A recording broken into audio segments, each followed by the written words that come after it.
যেদিন সিংহায় ফুঁক দেওয়া হবে তখন তোমরা দলে দলে বেরিয়ে আসবে। ওয়া ফুতিহাতিস সামাউ ফাকানাত আবওয়াবা, আর আকাশ সমূহ খুলে দেওয়া হবে, তখন তা শুধু দরজা আর দরজা হয়ে যাবে। ওয়া সুইয়িরাতিল জিবালু ফাকানাত সারাবা, আর পাহাড় সমূহকে চালিয়ে দেওয়া হবে, ফলে তা মরীচিকায় পরিণত হয়ে যাবে। তেলাওয়াতকৃত আয়াতের এই হচ্ছে তর্জমা। সূরা নাবা হচ্ছে, নবী করিম সাল্লাল্লাহু আলাইহি ওয়াসাল্লাম বলেছেন, কেউ যদি দুনিয়ায় বেঁচে থাকা অবস্থায় পরকালীন দৃশ্য চোখে দেখতে চায়, সেজন্য সূরা আন-নাবা, সূরা আল-মুরসালাত, সূরা আন-নাজিআত, সূরা আল-ইনফিতার, সূরা আত-তাকবীর, এই সূরাগুলি যেন পড়ে, তাহলে কিয়ামতের দৃশ্য নিজ চোখে অবলোকন করতে পারবে। সুবহানাল্লাহ বলেন। পরকালীন জীবন সম্পর্কে কোরআন যেসব যুক্তি পেশ করেছে তা হলো আল্লাহর এসব কিছুই বিচক্ষণতার বাইরে ছিল না, লক্ষ্যহীন এবং নিরর্থক নয়। আল্লাহ পাক বলছেন, আফাহাসিবতুম আন্নামা খালাকনাকুম আবাসা ওয়া আন্নাকুম ইলাইনা লা তুরজাউন। তোমরা কি ভেবেছো যে তোমাদেরকে সৃষ্টি করা হয়েছে খামোখা, আর তোমাদেরকে আমার কাছে ফিরে আসতে হবে না? এটাই কি মনে করেছো? আল্লাহ রাব্বুল আলামিন কোরআনে কারীমের অন্যত্র বলেন, আয়াহসাবুল ইনসানু আইয়ুতরাকা সুদা। মানুষ কি ভেবেছে যে তাদেরকে নিরর্থক আমি সৃষ্টি করেছি? মোটেই না। وما خلقنا السماوات والأرض وما بينهما لاعبين।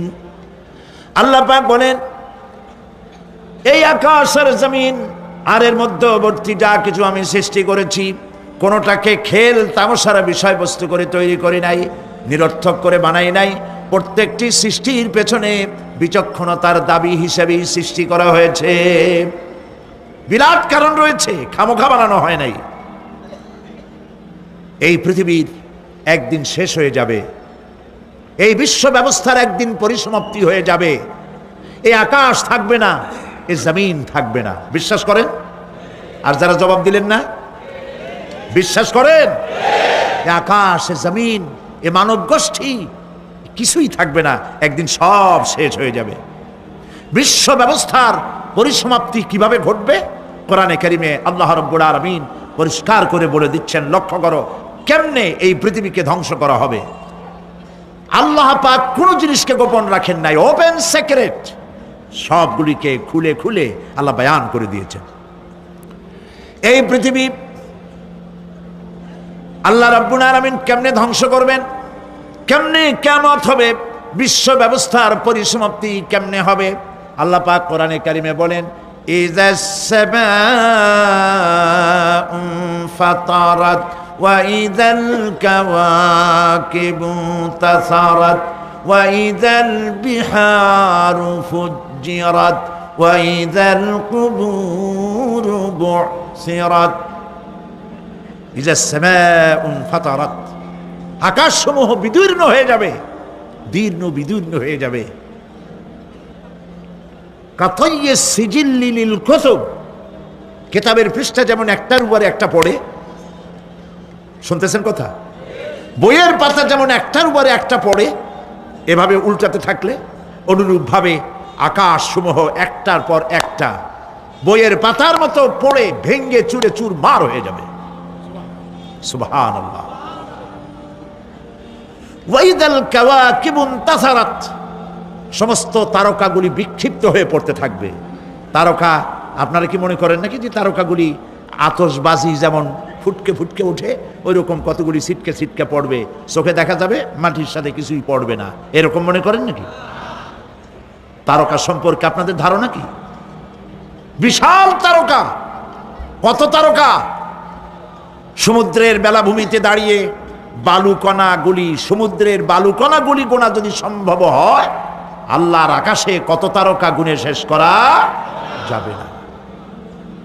এ তারকা এতটুক নয়, যতটুক আপনি দেখেন বিশাল তারকা, যে সূর্য পৃথিবীর চাইতে 13 লক্ষ গুণ বড়, এরকম 1.5 থেকে 2 অথবা 3 কোটি সূর্য খাইয়া পেটের মধ্যে হজম করতে পারে এমন হাজার হাজার বিলিয়ন বিলিয়ন তারকা আল্লাহ পাক গ্যালাক্সির মধ্যে পয়দা করে রেখেছেন।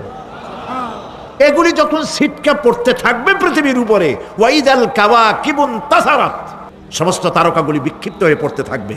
ওয়াইদাল বিহারু ফুজ্জিরাত, সমুদ্রগুলি দীর্ণ বিদীর্ণ হয়ে যাবে, সমুদ্রের পানিগুলি নিঃশেষিত হয়ে যাবে, তলদেশ ফেটে যাবে এবং তলদেশ থেকে অগ্নি উদ্গীরণ হতে থাকবে, সমুদ্রের তলদেশ থেকে। বিশ্বাস করেন? এই মাটির মধ্যে আছে না আগুন, পাথর পোড়াইয়া আলকাত্রার মতো লাভা বানাই দিতে পারে এমন প্রচন্ড উত্তপ্ত আগুন রয়েছে মাটির ভেতরে। সমুদ্রের পানিসমূহ নিঃশেষিত হয়ে যাবে, দীর্ণ বিদীর্ণ হবে, সেখানে আগুন জ্বলতে থাকবে। কি ভয়াবহ দৃশ্য হবে! আর কবরের মধ্যে যা কিছু আছে কবরগুলি তা উদ্গীরণ করে দেবে। অন্য সূরার মধ্যে আল্লাহ পাক বলছেন, ইযাশ শামসু কুমিরাত ওয়া ইযান নুজুমুন কাদারাত ওয়া ইযাল জিবালু সুয়্যিরাত, যখন সূর্যকে ঢেকে দেওয়া হবে, বিশাল সূর্যটা হারায় যাবে আর তারকাগুলো বিপর্যস্ত হয়ে যাবে, পাহাড়গুলিকে চালিয়ে দেওয়া হবে। ফাইদান নুজুমু তুমিসাত ওয়া ইদাস সামাউ ফুরিজাত ওয়া ইদাল জিবালু নুসিফাত, যখন তারকা স্থিমিত হয়ে যাবে, তারকাগুলিতে কোনো আলো থাকবে না, আসমান বিদীর্ণ হবে, পাহাড় সমূহ উড়িয়ে দেওয়া হবে। সুবহানাল্লাহ বল। পাহাড়গুলি উড়ায় দেওয়া হবে। অবস্থা লক্ষ্য করেন, আকাশ ভেঙে ভেঙে পড়তেছে, তারকাগুলি বিক্ষিপ্ত হয়ে পড়তেছে, সব সমুদ্রের পানি শেষ হয়ে গিয়েছে, সমুদ্রের তলদেশ ফেটে ফেটে অগ্নি উদ্গীরণ করে দিচ্ছে, সূর্য ঢাকা পড়ে গেছে। মহান আল্লাহ রাব্বুল আলামিন বলেন, শুধু সূর্য ঢাকা পড়বে না, মানুষরা দেখতে পাবে فإذا برق البصر وخسف القمر وجمع الشمس والقمر, যখন চক্ষু বিস্ফারিত হবে, মানুষের চোখগুলি ছানা বড় হয়ে যাবে। এই দৃশ্য দেখে চাঁদে আলো নাই, সূর্যতে আলো নাই, চাঁদ আর সূর্য দুটি একাকার হয়ে যাবে। আল্লাহ পাক বলছেন, ওয়া হুমিলাতিল আরদু ওয়াল জিবালু ফাদুক্কাতা দাক্কাতান ওয়াহিদা, জমিন আর পাহাড়গুলোকে এর মধ্যে সংঘর্ষ বাঁধিয়ে দেওয়া হবে, পাহাড়গুলি উঁচু করে মাটির উপরে আছাড় মারা হবে, একই আঘাতে পাহাড়গুলি চূর্ণ বিচূর্ণ হয়ে যাবে। সুবহানাল্লাহ। এই কথার মধ্যে কোনো ভুল আছে? কেবলমাত্র কাফের বেঈমান তাদের কলিজায় এ কথা ভয়ের সৃষ্টি না করতে পারে। ঈমানদারদের কলিজা ফেটে যাওয়ার কথা।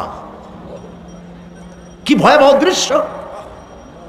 তারকা পড়তেছে, আকাশ ভাঙতেছে। খালি রাশিয়ার একটা রকেট বহু বছর পর্যন্ত মহাশূন্যে উঠতেছিল, একদিন পত্রপত্রিকায় দেখতে পেলাম ওইটা ভাঙে পড়বে, ওইটার মেয়াদ শেষ হয়ে গেছে, ভাঙে পড়বে। বিশ্ব মহাচিন্তায় পড়ে গেল, কোন দেশে পড়বে? যদি কোনো দেশের উপরে পড়ে সে দেশ শেষ হয়ে যাবে, বিল্ডিং, মানুষ, স্থাপনা সব চূর্ণ বিচূর্ণ হয়ে যাবে, ভয়তে অস্থির। রাশিয়ার বিজ্ঞানীরা চেষ্টা করলো সেটাকে সরাইয়া কোনো জমিনে যাতে না পড়ে মহাসমুদ্রে ভালাবার জন্য চেষ্টা করতে লাগলো। মনে আছে ঘটনা আপনাদের? পত্রপত্রিকা যারা পড়ে মনে থাকারই কথা। রাশিয়ার একটা রকেট, এটার কত বড় হবে, ওইটা ভেঙে চুরে পড়বে, সে ভয়তে দুনিয়া অস্থির।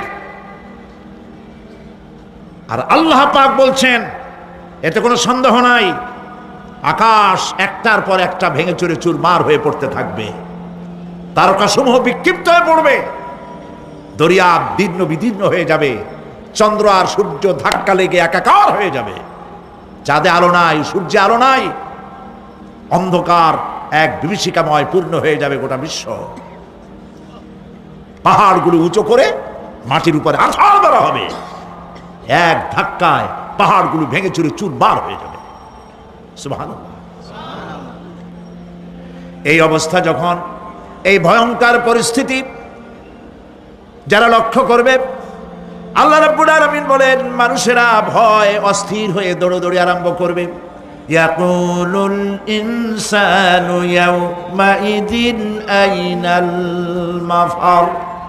মানুষেরা পাগলের মতো শুধু দৌড়াদৌড়ি করবে আর বলবে পালাবো কোথায়, ভাগবো কোথায়।